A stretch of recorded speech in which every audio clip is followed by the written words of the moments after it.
This house in Tulsa, Oklahoma, is home to Rod Roy. He's just like any other Oklahoman. He loves his house, his family, his job, and his pets. But there's something about him that most people don't know.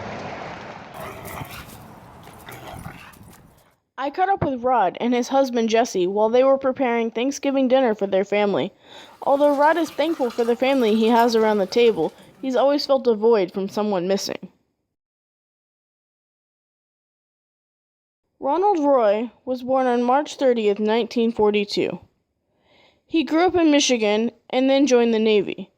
He was honorably discharged in November of 1966. He then met his wife and started a family when his son Rod was born. So I'm going to tell a story about my father. He served in the U.S. military, U.S. Navy, and was his final port, or one of his ports that he was at, was at Mare Island Naval Base, which is now part of Vallejo, California. And that's where he met my mother. And they got married June 10th of 1965. My father really had a very high work ethic, and he worked for General Mills for a while in Vallejo, and then went to work finally for C&H Sugar Refinery. My understanding was that he was a security guard there, and he had walked into a room one evening, and imagining C&H standing for California and Hawaii, imagining that they were smuggling drugs from Hawaii to California, or vice versa. He walked into this room in the refinery, and apparently it was just completely full of packaged drugs. I would imagine probably cocaine or heroin, I don't know, something that would look like sugar or brown sugar. And in the meantime, after he had found out about this, we as a family, and I probably was only, maybe a year, if that old, we went to Michigan to visit my father's family, my grandparents and aunts and uncles and all of that.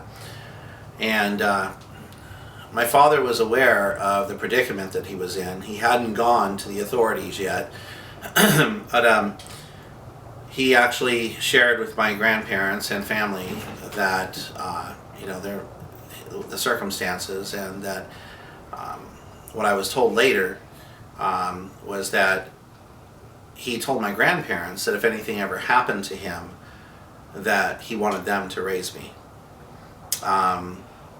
My grandparents really didn't pursue that until I was probably about 12, 13 years old, and that being partially because of my mother would have to be proven an unfit mother.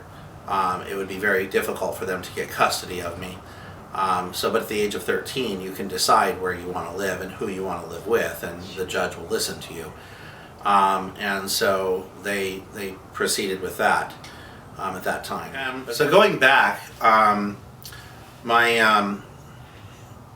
father, I don't know how much of it he disclosed to my mother, but my father was going to work one day, and I don't know of my family on my father's side being racist or being bigots, or they accept me for who I am today. But my father was getting ready to leave for work, and Martin Luther King was actually airing on the radio. My father made the comment on the way out the door to my mother, saying, "I hate him. I wish somebody would kill him." My mother said in return to him, "Don't ever say that, because it could happen to you someday." He never returned home from work.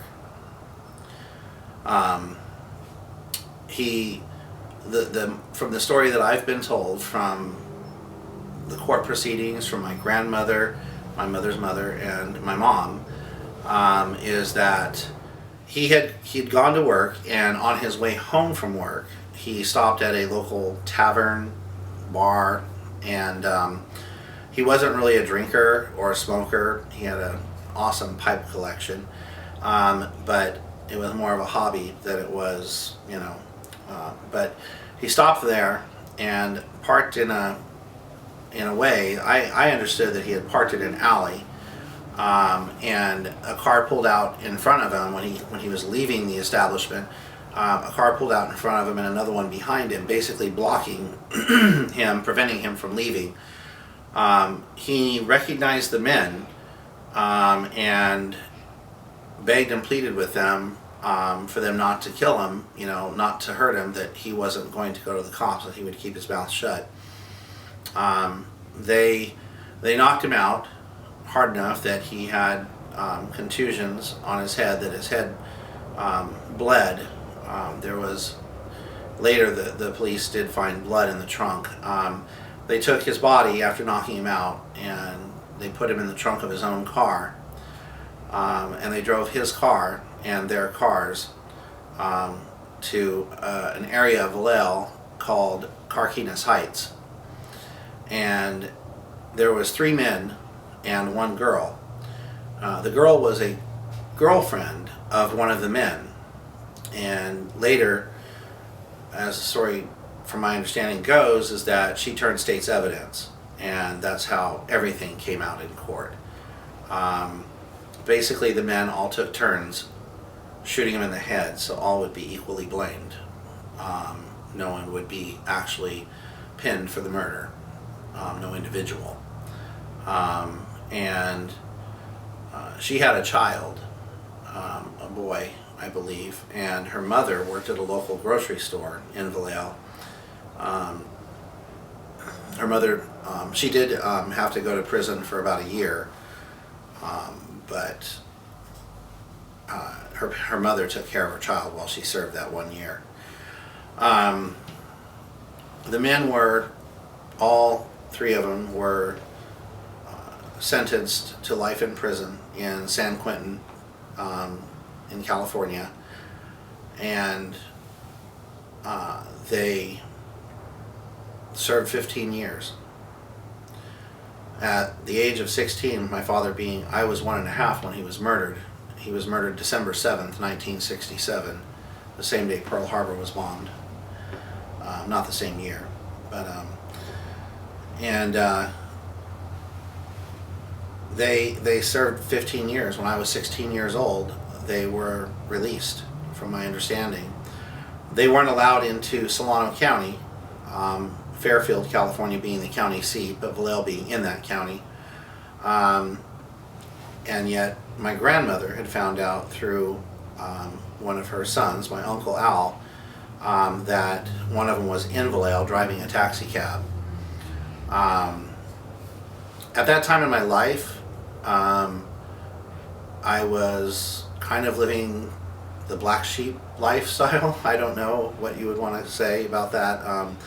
I was a really dark teenager at that time, very involved in drugs, alcohol, and it wouldn't have been very difficult for me to get a gun, off the street. And I had thought about that. I wanted to, Vallejo being the beginning of where the Zodiac killer started, and my father being murdered about the same time as the Zodiac killer started in the Bay Area. Lake Herman Road, at the end of Lake Herman Road, is kind of a lookout area, Lover's Lane, but it's a very long, winding road, including a part of the road that's referred to as Gravity Hill. And my plan was to keep calling taxis until I got the right guy, and then take him out at the end of Lake Herman Road and put the gun to his head and give him the same thing he gave my father. But the more I thought about it,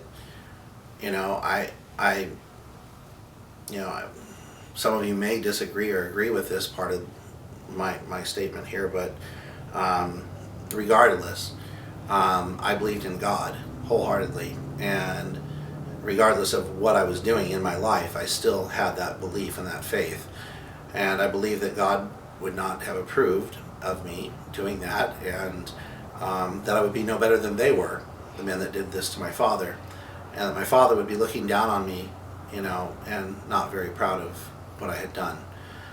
So I didn't do that, of course, but to this day, you know, I wonder what these three men are doing. You know, they're out free, you know, living a life of happiness with their families, maybe grandchildren, and all of that. And my father's 6 feet under in the ground. Um, you know, where's the justice in that? You know, why weren't they given the same thing my father was given? You know, they should have been put to death. And so I have lots of home movies, and one that's a very special one, where my father, he always was the one holding the camera, but there was one where he actually took the camera and gave it to somebody else, and I've got a maybe 15 to 20 second segment of film where he's actually swinging me on a swing in the park, and that's like gold to me, you know, to be able to look at that and see the interaction of my father with me. I didn't have a male role model in my life. You know, I had my grandfather on both sides of my family. My one grandfather, my dad's dad, of all people, was not a very nurturing man, to say the least. And my grandfather on my mother's side, though, he was more, you know, kind and caring, and he showed me a lot of things to do in the backyard, but his health wasn't good, and he couldn't do active things with me, you know, so I never got that opportunity to, you know, throw a football back and forth with my dad. I didn't get that opportunity to play catch with a baseball and baseball gloves out in the front yard or in the backyard. You know, I didn't get to go camping and fishing, and all the things that a boy would have been able to do with a loving father in their life. So I think that you know, you always want more for your children than what you had. And so basically all of the things that I didn't get the opportunity to do with my father, I did with my own son. And I took him fishing. We went fishing a lot in Little Camas Reservoir, St. Josephine Lake in Idaho.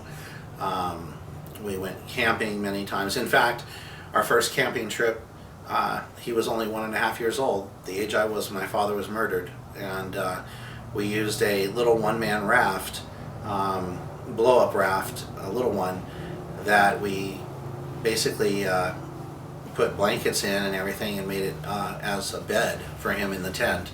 So that was like his little crib. So he had a start at camping at an early age, things that I could have had.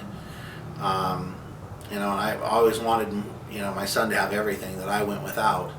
My mother did not have the skills, at minimum to say, to hold a job, and my father would have been there, and my life would have been completely different, I believe. I believe we would have had a lot different of a family life had my father been there. I think it affected my son because having a grandparent that would be very proud of you. So my father, my dad's dad, my grandpa Roy, he had one brother who had no children, and my father had two brothers. One had all girls and the other had no children, and then he had two sisters, and of course those children that they had took the father's last name.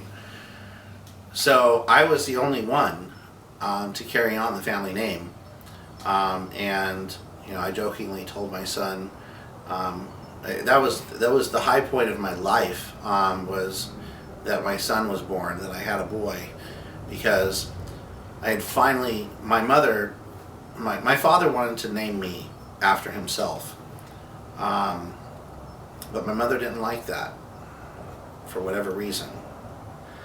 And so, because my mother had such a hard time delivering me, I was 9 pounds 4 ounces, he gave in to her and let her name me. Otherwise, I would have been named after my father. I wanted to honor my father by naming my son after my father, to do what he had wanted to do with me. And I had finally convinced, I guess is a word you could use, my wife at the time, to name Daniel after my father, my son. But at the last minute, that changed. Her mother walked into the hospital and asked what we had chose to name him, and she told her mom that we chose to name him after my father, and she thought we had decided not to do that. And I could see the moment was coming for me to be ganged up on, and so I quickly came up with a different name. Virgil's father was Otto Roy, and Otto Roy's father was Daniel Roy, and so I named my son after my great-great-grandfather, and gave him my middle name. But how it affected my son, I would think that going to spend the night at your grandparents' house, and laying on the floor in front of the television and watching Mutual of Omaha's Wild Kingdom and Disney, and having a bowl of ice cream, and the adventures you have with your grandparents are always different than what you have at home. And he missed out on that. That was taken away from him.